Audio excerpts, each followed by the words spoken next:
Today I'm going to share some tips and tricks for how I color Hanna Karlzon portraits using Faber-Castell Polychromos pencils. One of the most important steps is, well, to layer. I'm switching between pinks, greens, even violets, yellows in order to start to build dimension. And I'm building each layer very slowly, meaning I'm not going in heavily covering the entire illustration. I'm using a little bit here, a little bit there. It's very important to spread the color around and not do it in an isolated part. What I mean by that is this pinky color, I'm not just applying it in one spot. I'm spreading it all around the picture, even if it's just a little bit. I love using the ivory pencil, almost like a blending pencil, to start to smooth things out. And also notice the way I'm holding my pencil for most of it. Most of the time I'm holding the pencil very, very loosely, more from the edge. But here you can see maybe I've got a little bit tighter grip, because I'm wanting to be a little bit more precise.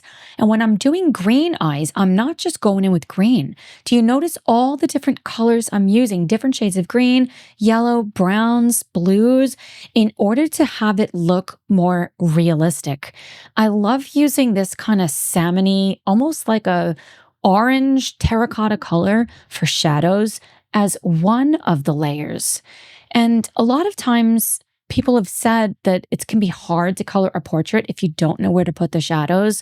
Something that can be really helpful is to look at reference photos. Find a photo of someone in a similar position, whether that's Pinterest or Google. It's really important to train your eye to see what is really there and not what you believe is there. Because you might tell me there's not going to be green in someone's face, but there absolutely is. Of course, it depends on the skin tone. But if you just go in here with gray, you're definitely going to have a picture that's going to look a lot more flat. So now I'm adding another layer with a little bit of brown. So even though the eyes are green, the shadows, it's kind of like a reddish brown color. And I'm using that same color to start building the shadows on the lips, and then coming around with the neck and other areas where there would be shadows. And I do find it important to work on all the skin at once. So if we would have seen her hands, I would definitely be coloring her hands at the same time. So I'm thinking about her ears, the tops of her eyes, like her eyelids, her eyebrows. Now, I did decide to color her eyebrows and not her hair because I have a completely different tutorial coming out soon using Derwent drawing pencils to do her hair. But normally I do not recommend separating them out. And if you come back and watch that video, you'll see I do come over the top with the Derwent drawing because it's very important to add unification. So spreading this color down into her ears and the top of her shoulders. And now I'm coming in with this peachy color, almost using this as a blender pencil, thinking about layering, building a little bit here and there. And I'm going to use this color even in the shadow areas because it's going to help to smooth things down.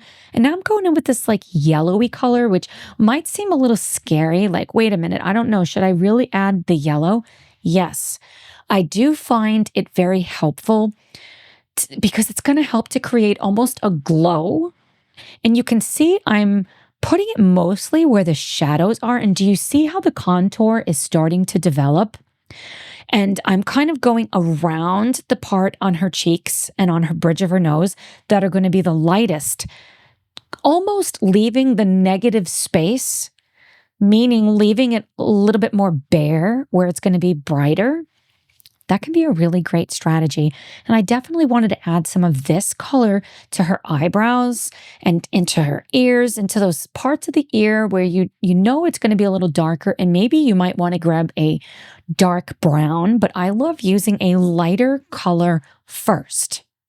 And thinking about that shape of her face above her lip, under her nose, and that creates her cheekbones to bring this orangey color all the way around. almost like I'm sculpting her face. And don't forget to add this color to her neck, because if the neck is a completely different color, that's going to look like maybe you put some makeup on somebody and you forgot to put it on her neck. Has anyone ever done that? I digress. Now, I did want to go in with a more chocolatey color just to add richness. And don't forget to think about the forehead, the shadow that's underneath where the hair would be laying, so that it's going to just have more of a realistic vibe. I'm adding a little bit in the corners of her mouth and a little bit on like a triangular shape. So it's not just a solid shape, but more of a triangular shape on her neck. I'm using very light pressure. It might seem like I'm going heavy, but I promise I'm not. And do you see how I'm contouring this?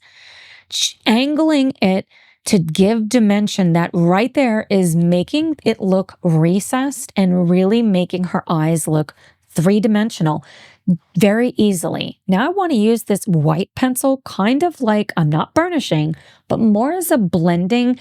If you notice, I'm starting in the lightest area and kind of using circular motions, bringing it towards the shadow color. And now I'm coming back in with this reddish, kind of like a neutral, almost like an Indian red color, emphasizing the shadow colors just a little bit more on top of what we already had.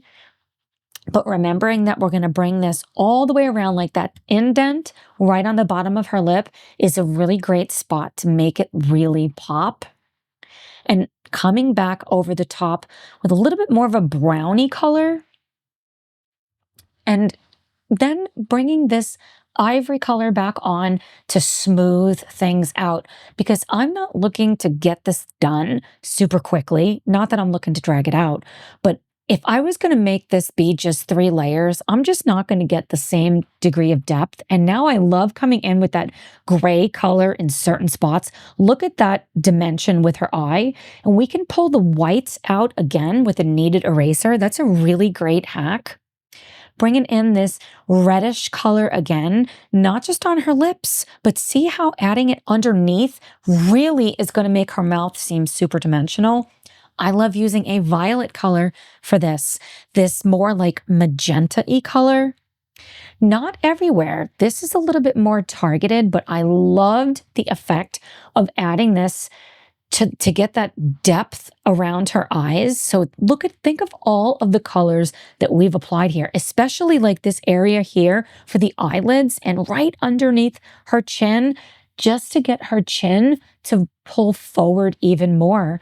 Now bringing in this lighter, almost like a mustard color once again. So you'll see I'm bringing some of the same colors in again, but the way in which I'm layering them is going to help to create almost like we're creating a new color.